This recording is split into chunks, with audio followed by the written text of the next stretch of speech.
With that, I'd like to introduce Sheriff John McMahon. Thank you. Thanks, Brad. Good morning. Thank you all for coming.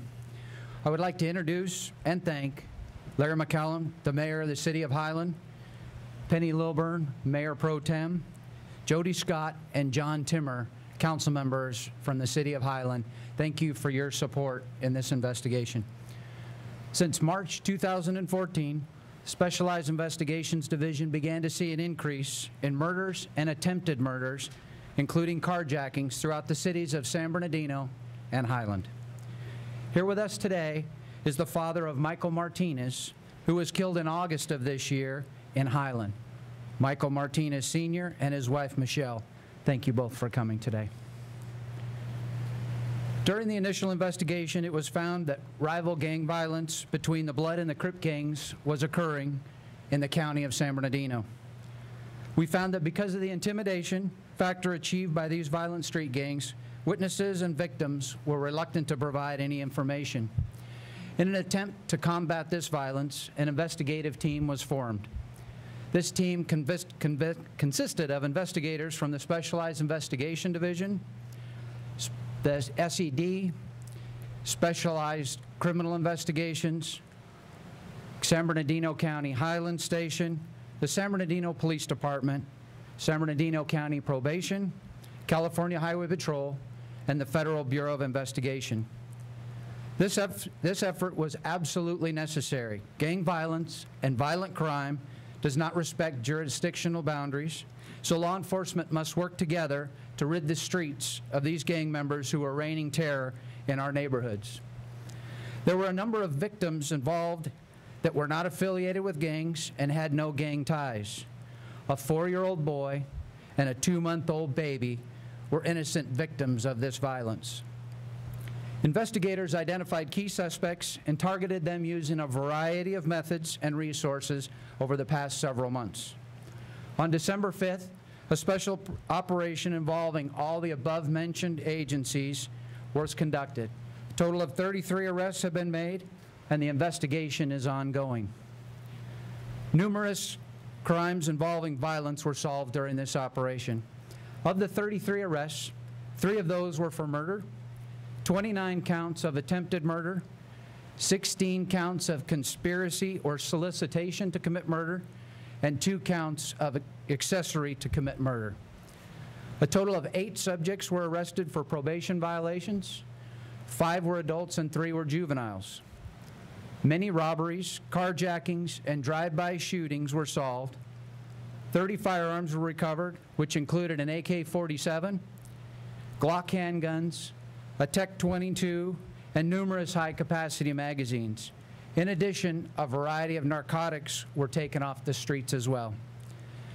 3 home invasion robberies within the County of San Bernardino and the state of Nevada were prevented by investigators during this investigation. Investigators were able to work together and share information obtained throughout the investigation to clear these crimes that were committed in multiple jurisdictions. I would now like to introduce the Chief of the San Bernardino Police Department to say a few words, Chief Jared Burgoyne. Thank you, Sheriff. Gang-related crime affects all of us, and as Sheriff McMahon illustrated, it has no city or geographical boundaries. Many of the groups that were involved in this operation have their roots in a particular neighborhood or a community, but the reality is that they have a menacing presence in all of our surrounding communities. The days of a criminal street gang being neighborhood specific is long gone, and that underscores the need for all of us in local law enforcement to communicate with one another and to collaborate with one another better and more effectively than we've ever done so in the past. This operation was a success because of that interagency collaboration. The ability of officers from different jurisdictions and different disciplines in law enforcement to come together, to share information, to pool resources, and to work together that allow investigators to connect the dots on crimes that are occurring next door, down the street, and across town. And when that happens, all of our communities realize the benefit. This operation was successful in solving several crimes, supplying information on several more investigations. We took a lot of bad guys off the streets. We took a lot of guns out of the hands of people that have no business possessing guns. And it's easy to quantify those results, what you see at the table here. But maybe more important is what we can't quantify. And that's by the success of this and operations like it and the crimes that we've prevented today, tomorrow, and in the months and weeks ahead. I'd like to thank, on behalf of the San Bernardino Police Department, the detectives, the investigators, the deputies, everybody that came together that made this operation a success.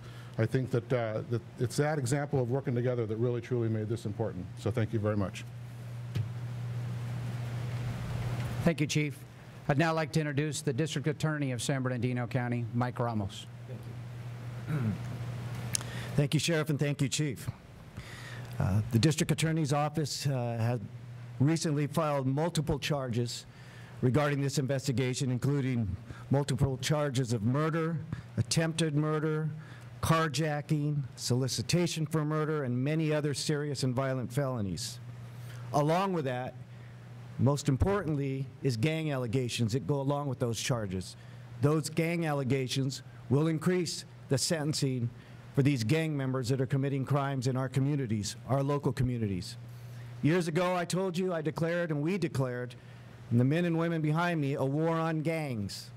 Since then, we have put over 5,000 in state prison for over 40,000 years, 250 life terms, and 2 are on death row. This is going to add to those numbers. So we're winning that war, but we're doing it a battle at a time, and we could not do that without the cooperative approach of the people standing behind me. I can't tell you how fortunate I am as a district attorney to have one of the most outstanding sheriff's departments, police departments, California Highway Patrol, the FBI, probation department, everybody that was part of this team to put this case together. We're going to rebuild. We're going to rebuild our local communities, our city. I'm very proud to be a San Bernardino County citizen, and my office sits in the city of San Bernardino next to the city of Highland. It's a big step. Big step. But more importantly is this. It's a message to these cowards and local terrorists who use these weapons when our babies are being hit by crossfire. We're not going to stand for that in San Bernardino County, and we are going to hold you responsible. And I'm going to say one more thing. On the bigger picture, you see these men behind me? That's what they're dealing with every day. Don't ever forget that. Thank you. Thank you. I would now like to ask Michael Martinez, Sr. to come up. He has a couple of words to share as well.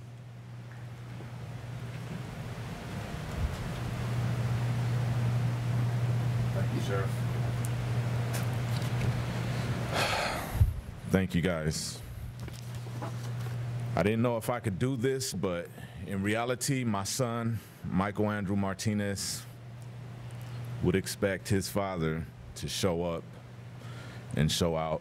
So I hope I make you proud, son. That's what I'm gonna do with integrity and dignity. I'd like to thank Detective Woods and the Sheriff's Department for their hard work. I never would have believed this would have been, I never would believe there would be results like this in my son's case due to the way I was raised. And that has been to have issues with law enforcement.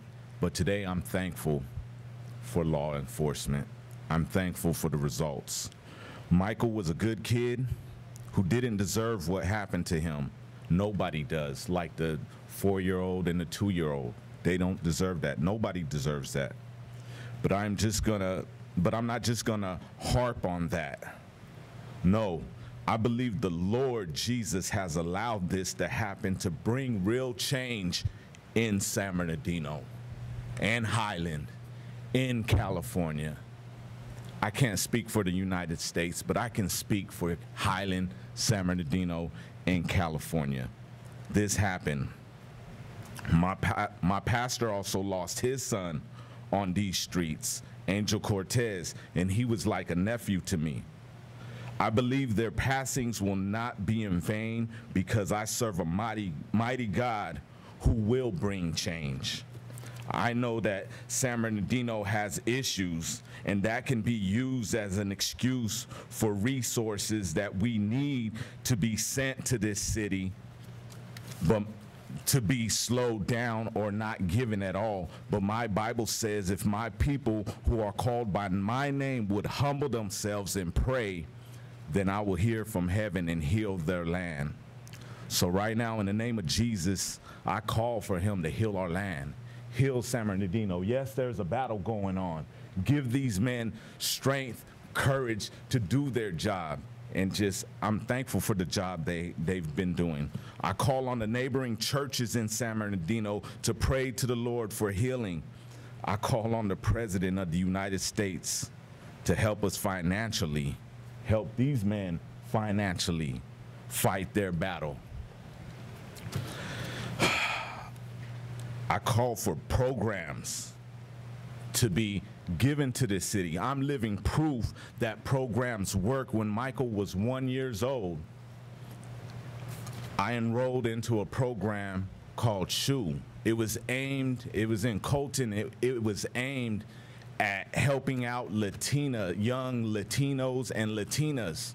Well, you know what? They took a chance on me and my best friend who grew up like these men. I come from the same kind of background. And they helped us out. It was a program aimed at giving us a GED and helping us work, paid us like $300 every 2 weeks, and they helped me learn how to fill out a job application. And they instilled something in me that wasn't in me the whole time. But when it comes to a work ethic, I can look back and remember those ladies at the SHOE program. Okay, another program that I know was instrumental and effective in my life was Operation Phoenix. What happened to that? I know Operation Phoenix stopped me on the way to a routine walk to the liquor store and said, hey, guy, you have a warrant. We're not gonna lock you up right now. Get in there and fix it. And I went in there and spoke to the judge, and he fixed it. It got fixed, but it was instrumental in my life. Instead of beating me down to the ground and saying, hey, you're no good because you have a warrant, get in there and fix it. It was instrumental. It sticks in my mind, okay? I went off of my script, but okay. So with that being said, I would like to start a foundation fund in the name of my son, Michael Andrew Martinez and Angel Cortez, so that their names will live on. Their deaths wouldn't be in vain, but most importantly, it'll be a sign that change is coming to San Bernardino, to California, and to Highland. I thank you for your time. God bless you, and God bless you guys. God bless everybody here. I miss my son. I love my son, and his death won't be in vain. I call on help from his favorite athlete, Ray Lewis. You guys are in the media. Ray Lewis, holla at your boy. He loved you. He loved him some Baltimore Ravens, and that's just a little testimony about my son. Change will come because I serve a mighty God, and I thank you. Thank you, guys. Thank you.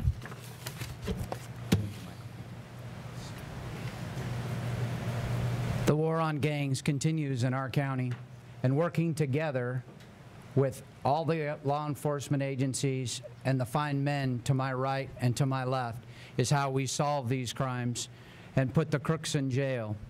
With that, I'll be open to any questions. Can you expound a little bit about the nature of this rivalry and why it started? Sure. Sergeant Travis Newport from the Homicide Division explained that.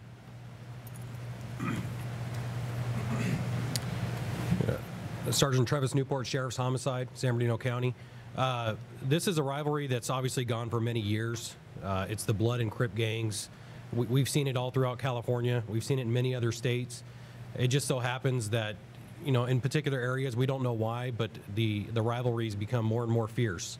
And in this particular situation, we saw the fierceness beginning to grow, and we decided collaboratively as these agencies to get together and try and stop it before it got too bad.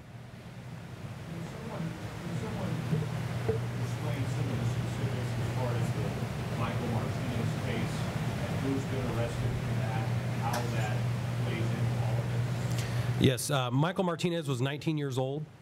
His murder occurred August 30th of this year off of Paloma Street in the city of Highland. The person that was arrested in Michael's case is Corey Vegas Thomas. He is a documented California Gardens Crip. It is believed that that was part of the reason why the crime took place was it may have possibly been gang related. It was actually more of a calculated incident rather than a drive-by. It was somebody who had approached a residence.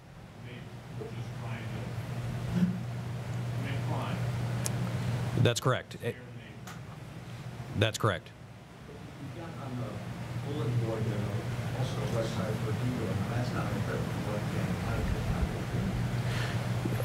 Crip. Some of these gangs, whether they be Hispanic, African American, white gangs, sometimes they're driven by drugs, narcotics, other type of trafficking such as weapons. We're seeing a rise in human trafficking, obviously. So sometimes you're going to see a gang like a Hispanic gang feuding with a black gang or a white gang. In this particular case, it was just that. It was narcotics related, and we had some Hispanic gang members that targeted some Crip gang members regarding territory. Was it mostly a territorial thing? I think it's a good mixture of both. I think any one of these gentlemen could probably agree with me that, you know, whether it be territory or narcotics or weapons, it's a mixture of all three of those. There's no real concrete answer for that.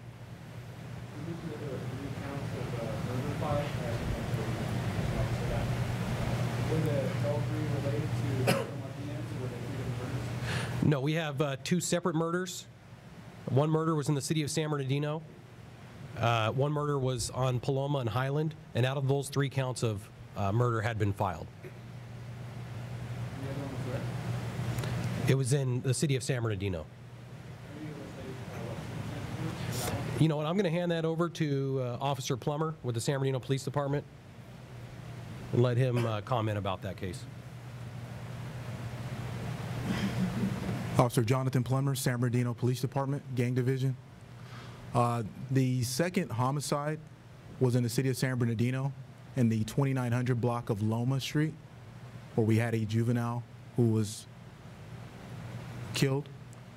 The individual arrested for that is a juvenile, but I believe as of recently, Corey Vegas Thomas was also named as a second suspect in that as well. And he was a documented California Garden Crip gang member based out of San Bernardino.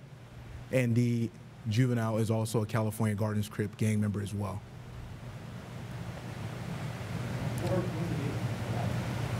I'm sorry? That happened on November 11th of this year. Is the majority of these gang members, are they originating from Los Angeles and migrating to San Bernardino County, or are they, like for a better term, homegrown here? I mean, are you seeing them, a lot of their background and their issues coming out of Delmann County? We do see an influx of that, but as it relates to this investigation, we did not see that particularly. This is more of homegrown gangs, to say for the least. The sheriff mentioned a 4-year-old and a 2-month-old were killed. Is that included in the 3 homicides? No, those are not, sir. Those are other ongoing investigations, sir. Is anyone in this investigation tied to the murder of a 4-year-old and a 2-month-old?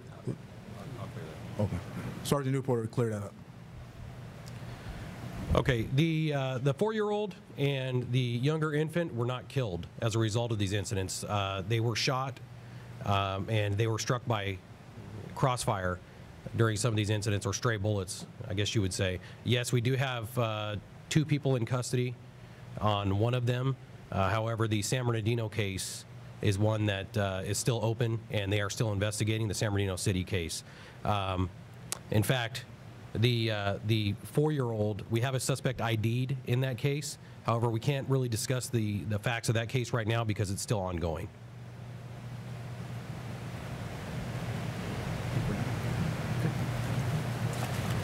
Okay, that'll conclude our press conference. We have a couple of press packets over here. If you want to get with Jody Miller, she'll provide you with press packets that have a little more information. Thank you.